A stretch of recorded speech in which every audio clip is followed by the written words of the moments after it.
How do guys, welcome back to Edgar TV. I took a long drive down towards Devon to have a practice with Ryan Searle to help get myself ready for the WDF World Darts Championships. Ryan Searle getting ready for his World Championships, the PDC and the Players Championship Finals coming up soon. So it was a good opportunity to get together and have a practice. We haven't actually had a throw together for quite a bit of time, both sort of in different worlds at the moment. So it was good to be back on the board again with Ryan. One thing that was very good straight away was just being in that flow and that rhythm again with someone that I used to practice with all the time on the Pro Tour, and it really did instantly get those sort of vibes back. We had a throw for about 45 minutes, had a bit of a catch-up, then we went out for some food where Ryan had this abomination of a burger, literally dripping gravy. It's got chips in it, onion rings. It was an abomination of a thing.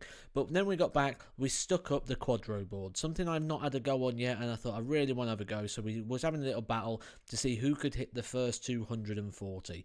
I am absolutely gobsmacked Ryan can get anywhere near a 240 when you look at the thickness of his barrels, so the big 32-gram bombers that he throws with. How we can group them into such a small section, I don't know.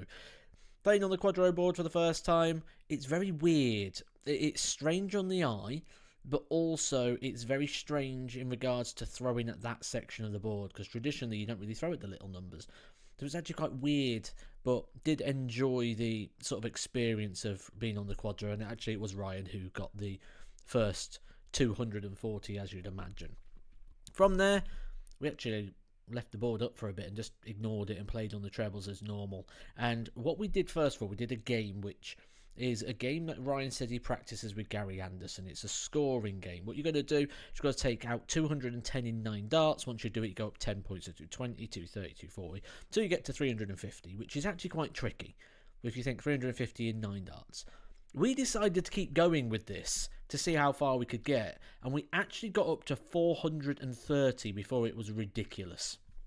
The 420, for example, that is 3 140s, a 140, a 140, and a 140 finish, or a 180, a 140, and then the ton. So it got ridiculous levels. We was absolutely amazed. We was loving it. We got to 430. It was great, but it couldn't go any further. It was ridiculous by that point. You hit a 180 and you want 250 in 6. So we canned that game at that point. We moved on to another couple of routines. One thing we did, double in, double out. World Championship first round format, best of 5 sets. 101 double start, double finish. And it was a 3-1 victory for Ryan. He won the first set by 3 legs to 1. Then it was 3-0 to me, 3-2 to Ryan, 3-1 to Ryan to take that one. We then switched it up and went into a bit of a scoring game. The higher or low, higher than 45, lower than 26. You've got to beat the score. You've got to have a set a score higher or come down lower. I walloped Ryan at this. It was about 10-2 to me. Really, really happy with that one. Possibly the only game I really did get a good win. In Bullseye 500, if you're not familiar with that, what you got to do, you got to hit the bullseye to become a scoring player.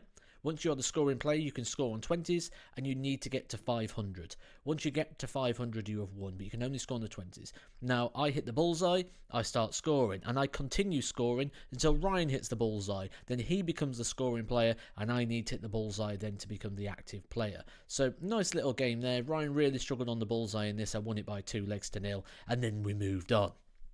So, another couple of games that we did, we played noughts and crosses, which is where you put loads of checkouts on the board, as I will demonstrate on the screen for you. And with that, you've got to take out the finishers, and when you take them out, the idea is to get a line. Just like a game of noughts and crosses, you can block your opponent off, try take that centre square. Always put the centre square over a ton. I struggled on this one, actually. I kept getting close and I couldn't win, but we kept going till I did. I think it took me about 6 goes to finally get a win on this one.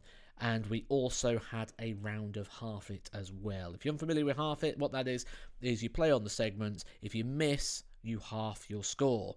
So on the screen here is an example of some of the things that we may put on in your game as you play in it. You just got to sort of divvy it up to suit the different sort of levels to ensure that you can get a score at certain times. I did have a little look round. He's got some great memorabilia, some great stuff, and I thought, what shall I show you? Do I show you his 9 dart pin badges, of which he's got 3? Do I show you the Ladbrokes Players Championship Final runners-up trophy? No. Do I show you the Swiss Darts Open trophy runner-up? No. Do I show you the shirt and the darts of which he hit the 9 darter against Nathan Rafferty in the Grand Slam of Darts with? No. What I decided to show you was this. a Ryan Searle pick. Quite lifelike as well, if you don't mind me saying. So it was a really, really good session. Great to be down there, great in the flow. Really good amount of time. We spent 6.5 hours on the board getting some practice in, which has really put me in good stead and really kick-started my preparations in regards to the WWF World Championship. Since then, I've been practicing pretty well. I've got some more sessions booked in with people to try and get some more 501 and things in. So make sure you are subscribed if you want some more games, some more routines, and just to find out what we're doing in the preparation to Lakeside and who it's going to be with. Make sure you are subscribed for that, and I'll catch you soon for some more Edgar TV.